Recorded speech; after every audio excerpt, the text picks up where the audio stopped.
Hello, my name is Jeannie Sowell, and I'm going to talk to you today about the community health assessment and plan that I created for my community. In 1988, the Institute of Medicine released a report named The Future of Public Health. In this report, they recommended that public health agencies should evaluate the health status of their communities by assessing what was needed to maintain health and what kind of health problems existed. A community health assessment is the way that public health agencies or nurses can carry out the recommendations made by the Institute of Medicine. After assessing the needs of the community, the public health nurse will be able to develop a plan. In order to create a plan, they need to understand all aspects of their community. To be able to understand their community, they can do research through government websites, surveying the community, and doing something like we did for this class, a windshield survey.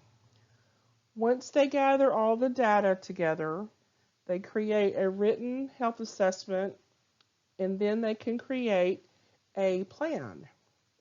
Once this plan is in place, they can partner with people in the community and resources to help implement this plan.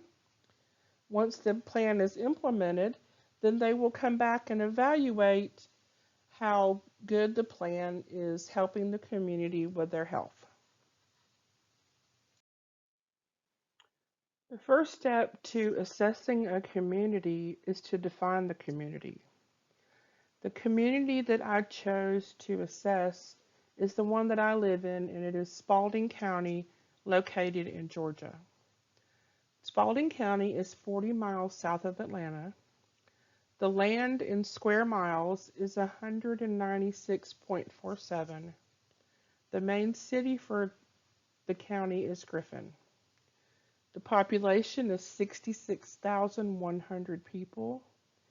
The poverty level is 19%, and the annual median income is $43,398 per year. In defining my community, I found that there are different cultures, socioeconomic statuses, and education levels. Work life, pretty much any job is available in my community, from retail to healthcare. There are industries such as Caterpillar and professional jobs such as physicians, lawyers, and dentists. For play, there are many parks available with playgrounds. There are baseball fields and any other kind of sport, as well as golf courses. Healthcare is we have a hospital in our community that's a full service. It has 166 beds. There are also urgent care centers and many physicians available. The types of entertainment is we have a movie theater, there is bowling and skating, and there is local theater groups to go see plays. The type of shopping is grocery stores. There's clothing stores. Some of them are chain clothing stores. Some of them are privately owned. Education, we have 3 high schools, 4 middle schools, 11 elementary schools. There are private schools available, a local technical college, and the campus of a major university.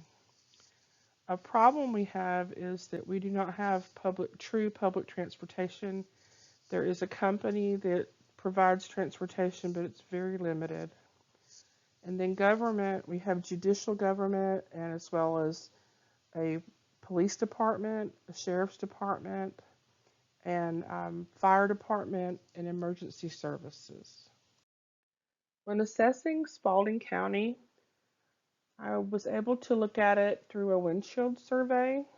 This allowed me to visually assess the community through the windshield of my vehicle. I was able to gather information about housing, retail and grocery resources, transportation, religious centers, medical facilities, and other things that make up the parts of the community.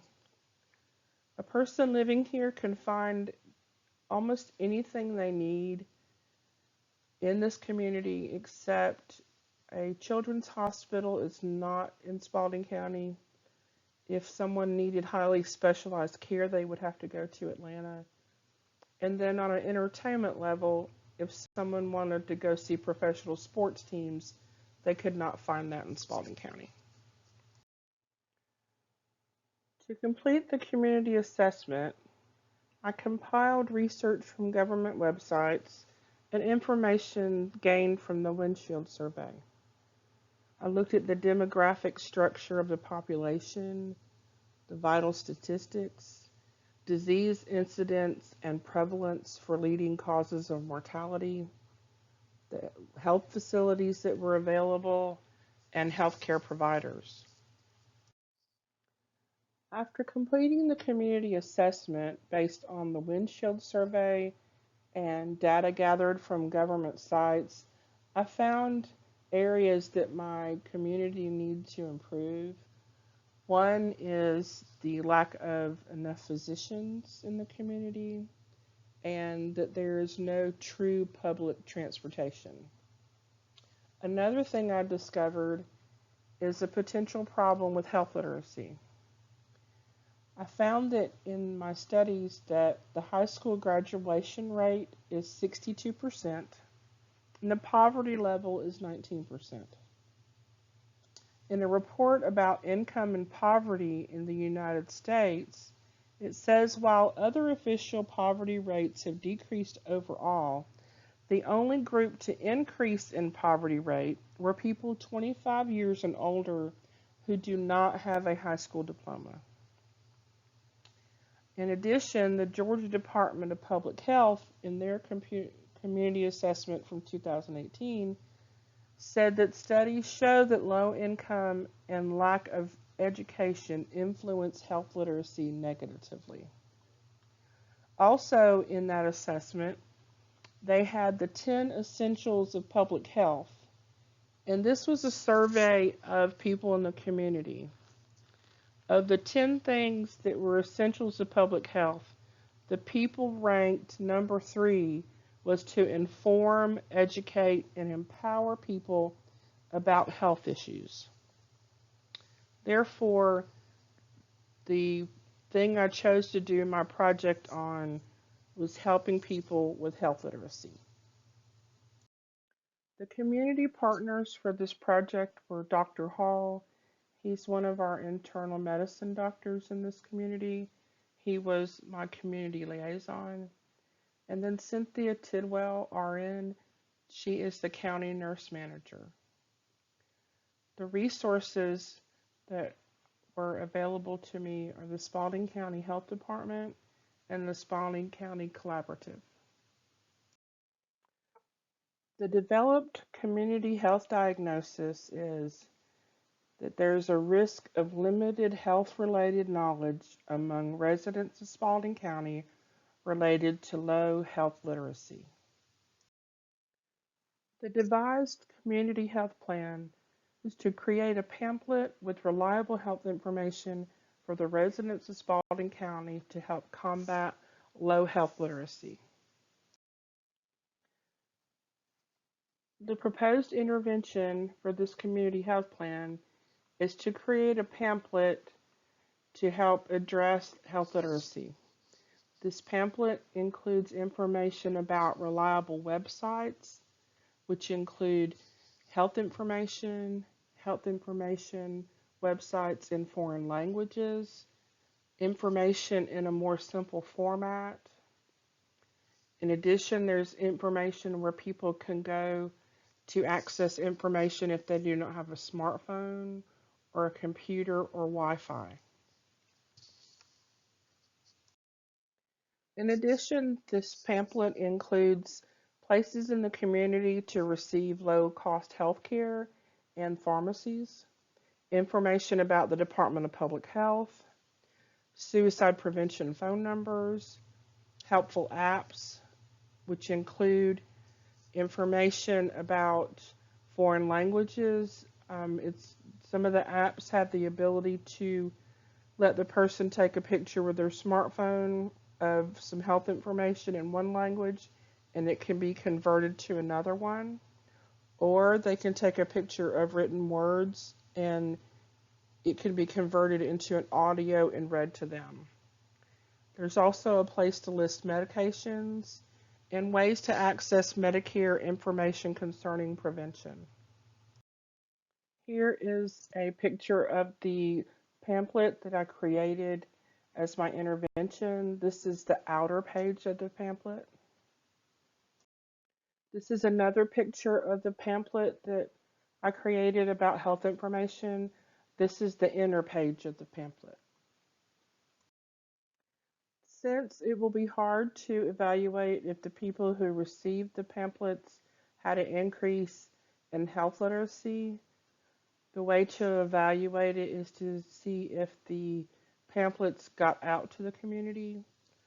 The ways that this will happen is the health department is going to print the pamphlets, then they will take them to any community events that they have and distribute them there. They will have them at the health department for distribution. Also, once the pamphlets are printed, we can take them to the schools, the public library, and the local senior center.